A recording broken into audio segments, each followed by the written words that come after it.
I am the Tofu Golem. Please enjoy the video. You're beginning by opening the settings right away. Press Home or Settings on the remote and navigate to All Settings. This puts you where voice features live. Once done, check General about this TV to confirm WebOS version so you pick the correct menu names. Make sure your remote is paired and has fresh batteries, otherwise buttons may lag. From here, move to the Accessibility and Voice sections to find the assistant controls you need to change. Now you'll disable the voice functions themselves. Go to All Settings, then General, and open Voice or AI Service depending on your WebOS. Turn off voice recognition and AI service toggles or switch off the named assistant like ThinQ. This stops wake word listening.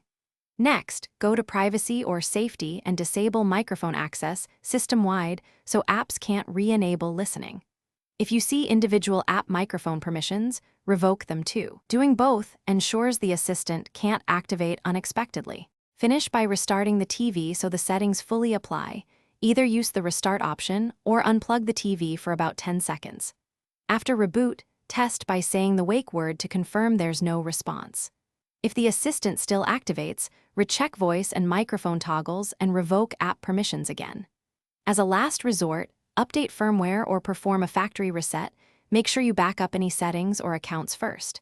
If problems continue, contact LG support with your model and WebOS version. Thanks for watching. Consider subscribing if we helped you today.